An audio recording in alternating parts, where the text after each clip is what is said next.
Bismillahirrahmanirrahim. Assalamualaikum warahmatullahi ta'ala wabarakatuh. Salam sejahtera. Apa khabar semua? Alhamdulillah bertemu lagi kita hari ini dalam kelas pendidikan kesihatan tingkatan 2 untuk subtopik 6.0 iaitu penyakit.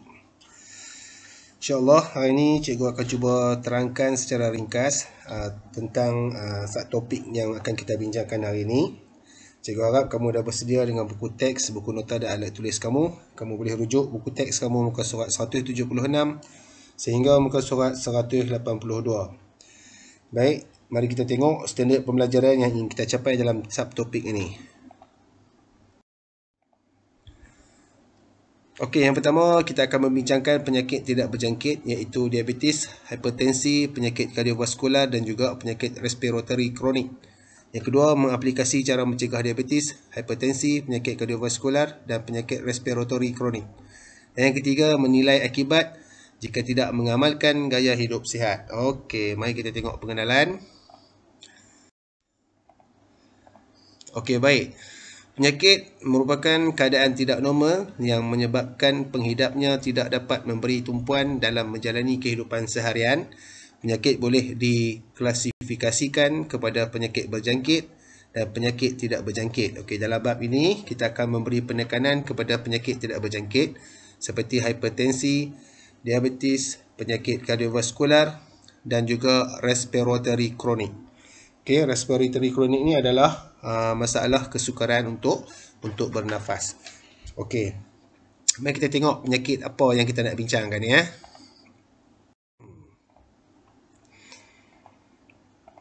Okey, ada dua. Satu, penyakit yang berjangkit iaitu boleh merebak daripada seorang individu kepada individu yang lain. Dan yang kedua, tidak berjangkit.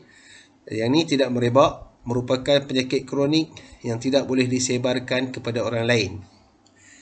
Yang ni yang kita nak bincangkan. Okey, kalau yang berjangkit ni seperti mana yang kamu tahu sekarang ni, seluruh dunia sedang dilanda pandemik COVID-19. Itu adalah salah satu contoh penyakit yang berjangkit. Selain pada COVID-19, ada lagi penyakit lain seperti taun, malaria, seperti SARS. Itu antara penyakit-penyakit berjangkit lah yang boleh berjangkit daripada orang lain kepada orang lain. Okey, tapi dalam bab ni kita nak bincangkan tentang penyakit yang tidak berjangkit. Okey. Antara penyakit yang tidak berjangkit, mari kita tengok. Okey, yang pertama diabetes. Okey, diabetes ataupun kencing manis. Okey, berlaku apabila paras gula tinggi di dalam darah, pengeluaran hormon insulin oleh pankreas tidak mencukupi untuk menampung kandungan gula dalam darah. Okey, gejala dia.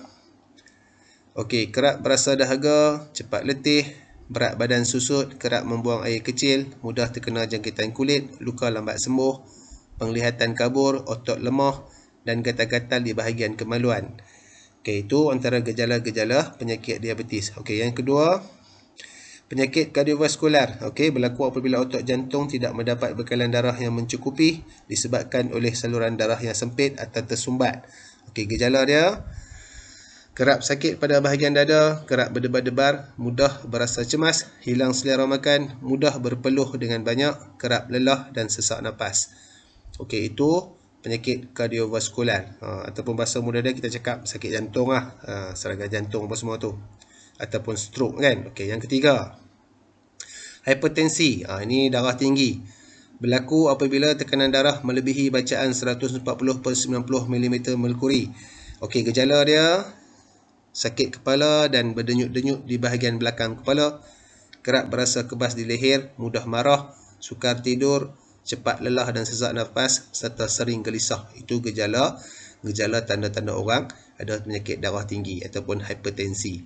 Okey, yang keempat, okey, penyakit respiratory kronik berlaku apabila terdapat penyempitan dan keradangan pada saluran pernafasan. Gejala dia, okey, batuk berkahak yang berpanjangan, nafas berbunyi, okey, nafas berbunyi atau nausing, kemudian sesak nafas terutama pada waktu terutama pada waktu pagi, serta sesak nafas ketika melakukan aktiviti, simptom kegagalan paru-paru berfungsi, jantung bengkak dan kaki bengkak. Okey, ini sebenarnya berkaitan dengan masalah paru-paru lah. Ataupun kita panggil orang sakit lelah, asma, itu penyakit respiratory kronik. Okey, baik. Ini 4 penyakit yang yang boleh kita hadapi kalau kita tak jaga, tak mengamalkan gaya hidup sihat. Tapi setiap penyakit ni kita boleh cegah dia. Okey, bagaimana cara nak mencegah penyakit tak berjangkit? Mari kita tengok. Okey, cara mencegah penyakit tidak berjangkit yang pertama. Okey, bersenam sekurang-kurangnya 3 kali seminggu, melebihi 30 minit setiap sesi. InsyaAllah cikgu yakin, cikgu percaya kamu semua buat perkara-perkara ni. Lebih-lebih lagi bersenam ni. Okey, yang kedua, tidak merokok dan mengambil alkohol. Okey, yang ketiga, elakkan stres, jangan duk stres. Yang ketiga, periksa paras gula dan kolesterol dalam darah. Ini kena periksa lah.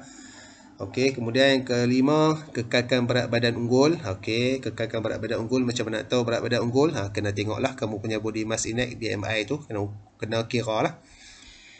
Okey, yang seterusnya, mengamalkan pemakanan seimbang. Okey, kalau di asrama insya-Allah kamu memang mengamalkan pemakanan seimbang. Cuma kadang-kadang kamu tak makan saja. Kena makan, jangan tak makan. Yang terakhir, lakukan pemeriksaan kesihatan secara berkala. Okey, sekurang-kurangnya setahun buat 2 kali ke buat pemeriksaan. Di mana nak buat pemeriksaan ni? Boleh pergi di klinik lah. Di klinik boleh, di hospital boleh, di mana? Di BP di pet lab. Kita boleh semak, boleh buat pemeriksaan kesihatan secara berkala. Jangan ingat usia muda seperti kamu, kita tak orang kata apa? Tak mudah nak terlibat dengan benda-benda macam ni. Kalau ada sejarah latar belakang keluarga, lagilah mudah nak ada penyakit-penyakit yang apa yang kita bincangkan tadi tu. Okey, baik. Itu cara nak mencegah penyakit tak berjangkit. Tapi apapun, kita kena mengamalkan gaya hidup yang sihat. Bagaimana nak mengamalkan gaya hidup yang sihat?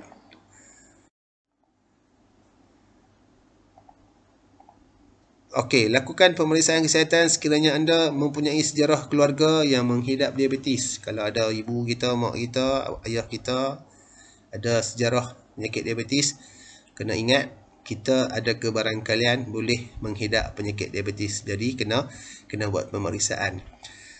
Yang kedua, berlebihan berat badan atau obes.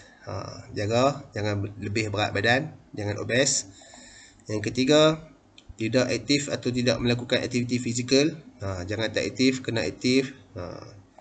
Yang keempat, mempunyai tekanan darah yang tinggi, iaitu 140/90 mm merkuri atau lebih. Lebih itu kena jaga.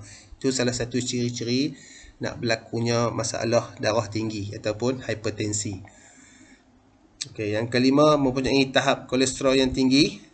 Ni kena jaga ni. Dia kalau kolesterol ni sebenarnya berkaitan dengan penyakit kardiovaskular. Jadi kena periksa, kena cek, tengok kita punya kandungan kolesterol dalam badan kita berapa. Dan yang terakhir, luka yang sukar sembuh, kerap dahaga, sering membuat air kecil pada waktu malam, gatal atau mendapat jangkitan kuman pada kemaluan. Ini semua adalah ciri-ciri yang boleh menyebabkan seseorang tu mengidap 4 penyakit yang kita bincangkan tu. Kalau kamu ada semua ciri-ciri ni, kamu kena buat pemeriksaan kesihatan. Okey, mencegah tu lebih baik daripada merawat sebenarnya. Jadi kita kena beringat. Okey, ini sebahagian yang kita nak bincangkan dalam bab ni tentang penyakit tak berjangkit.